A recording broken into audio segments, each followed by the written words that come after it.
हैं ESPN 9 news. मैं हूं रोहित वर्मा।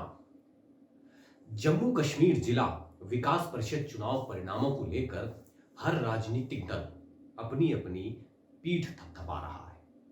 भाजपा कह रही है कि वो सबसे बड़ी पार्टी बनकर उभरी है, उसे सबसे ज्यादा सीटें और सबसे ज्यादा वोट मिले।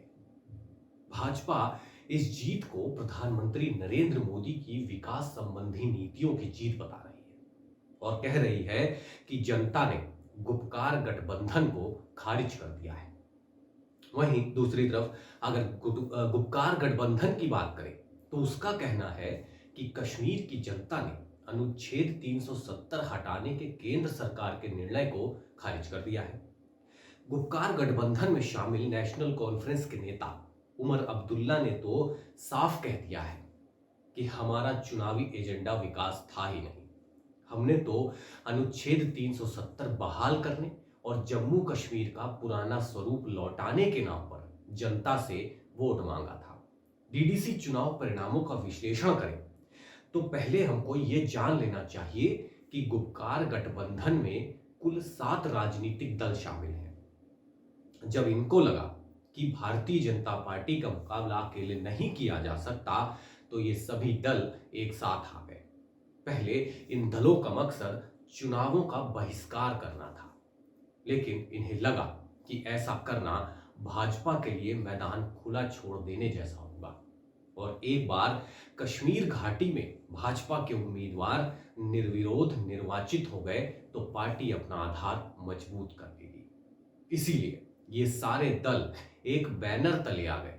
चुनाव प्रचार से ज्यादा इन दलों के नेताओं ने सहानुभूति बटोरने के लिए बार बार आरोप लगाए कि उनके उम्मीदवारों को प्रचार नहीं करने दिया जा रहा, उनके उम्मीदवारों को गिरफ्तार किया जा रहा है, पार्टी के नेताओं को नजरबंद किया जा रहा है। जाहिर सी बात है कि सहानुभूति का कार्ड कुछ हद तक चलाने में नेता कामयाब हो पाए हैं, लेकिन अगर भाजपा और निर्दलियों को मिले वोटों को मिला लिया जाए तो यह महज 52% से अधिक होता है। यानी जम्मू कश्मीर की जनता ने गुपकार गठबंधन को खारिज कर दिया है। चलिए वोटों की बात करें। वोटों की बात करें तो गुपकार गठबंधन को कुल मिलाकर 3.94 लाख से अधिक वोट मिले, जबकि भाजपा को अकेले 4.87 लाख वोट मिले हैं और कांग्रेस को 1.39 लाख से अधिक और निर्दलीय उम्मीदवारों को 1.71 लाख वोट मिले। अब यदि राज्य में राज कर चुकी नेशनल कॉन्फ्रेंस पीडीपी और कांग्रेस इन तीनों पार्टियों को मिला लें और कुल वोटों की संख्या को देख लें तो भाजपा इनसे ज्यादा वोट हासिल करने में सफल रही है। यही नहीं, 39 जो निर्दलीय उम्मीदवार जीते हैं उन्हें भाजपा का समर्थन प्राप्त था। गुपकार गठबंधन सर्वाधिक सीटें जीतने पर भले इतरा रहा हो, लेकिन उसे यह भी देखना चाहिए कि 7 दलों को मिलाकर ये नतीजे आए हैं। गुपकार में शामिल दल अलग अलग वोट प्रतिशत और सीटों को देख लें तो उन्हें अपनी हकीकत समझ आ जाएगी। गुपकार गठबंधन भले कह रहा हो कि हमारे एजेंटे को जनता ने चुना है, लेकिन चुनावों के दौरान जनता ने कहीं भी 370 को हटाने का जिक्र नहीं किया है। चुनावों की घोषणा से लेकर मतदान के आखिरी चरण तक जब जब मतदाताओं के मन को टटोला गया तो उनका यही कहना था कि हम निर्वाचित प्रतिनिधि के लिए वोट कर रहे हैं, हम विकास के लिए वोट कर रहे हैं, हम अलगाववाद और आतंकवाद पर चोट करने के लिए वोट कर रहे हैं। किसी ने कहीं भी किसी भी मतदाता ने 370 की बहाली के लिए वोट देने का जिक्र तक नहीं किया। गुपकार के नेताओं को देखना चाहिए कि लोकतंत्र की कितनी बड़ी जीत हुई है। नेशनल कॉन्फ्रेंस और पीडीपी के जमाने में 6 से 7 या 10% मतदान होता था। डीडीसी चुनावों में कुलगाम, शोपिया, पुलवामा और सोपोर जैसे इलाकों में बड़ी संख्या में लोगों ने मतदान किया, जबकि 2018 के पंचायती चुनावों में इन इलाकों में महज 1.1% मतदान हुआ था।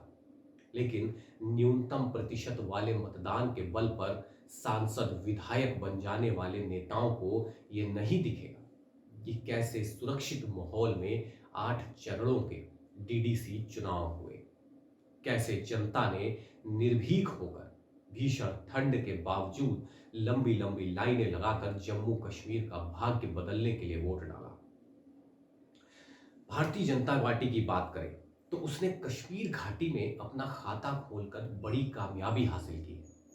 जम्मू में तो उसका प्रभाव पहले से था ही, लद्दाख में भी हाल ही में हुए स्थानीय निकाय चुनाव भारतीय जनता पार्टी जीतने में सफल हुई।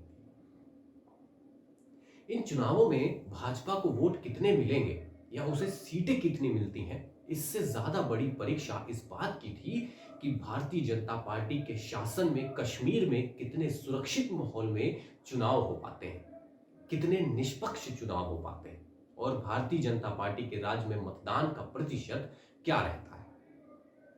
जम्मू कश्मीर से अनुच्छेद 370 हटाए जाने और प्रदेश को 2 केंद्र शासित प्रदेशों का स्वरूप प्रदान किए जाने के बाद हुए पहले चुनाव के नतीजे कांग्रेस के लिए झटका बनकर सामने आए। कांग्रेस यहां शुरू से ही असमंजस की स्थिति में दिखी।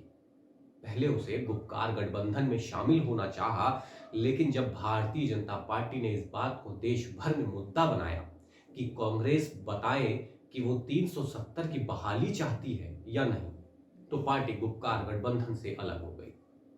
कांग्रेस को 26 सीटों पर विजय मिली, लेकिन इसे पार्टी का भाग्य कहिए कि गुपकार गठबंधन जहां जहां बहुमत हासिल करने से चूक गया है, उन सभी जिलों में कांग्रेस ने सीटें हासिल की है और ऐसे में डीडीसी के गठन में उसकी अहम भूमिका हो गई। बहरहाल ये चुनाव परिणाम आगे के लिए भी काफी संकेत देते हैं। नया जम्मू कश्मीर विकास की राह पर चल पड़ा है। जिला विकास परिषदों के गठन के बाद जम्मू कश्मीर की कई समस्याओं का हल होने की उम्मीद है। चुनाव प्रचार में भाजपा ने जिस तरह का आक्रामक प्रचार किया, उससे यह भी संकेत मिला कि कश्मीर की राजनीति में भाजपा अपना प्रभाव जमाने में कोई कसर नहीं छोड़ेगी। हाल ही में घाटी में भाजपा के कई नेताओं को आतंक का शिकार होना पड़ा। इसके बावजूद पार्टी के कार्यकर्ता और नेता बढ़े हैं और अब सीटें मिलने से उसके हौसले भी बुलंद हुए हैं। उधर एकजुट होकर गुपकार गठबंधन अधिकांश डीडीसी पर अपनी सत्ता जमाने के बाद भारतीय जनता पार्टी से मुकाबले के लिए नई ऊर्जा हासिल कर चुका है। लेकिन देखना होगा कि जम्मू कश्मीर की राजनीति आने वाले समय में किस ओर बढ़ती है और किस ओर मुड़ जाती है। आगे और भी कई विश्लेषण आपके लिए लेता आऊंगा, कई वीडियोस लेता आऊंगा, वो भी विश्लेषण के साथ। अगर आपको किसी टॉपिक पर किसी चीज का, किसी खबर का विश्लेषण चाहिए तो आप हमें कमेंट करके जरूर बता सकते हैं। तब तक के लिए इजाजत दीजिए मुझे।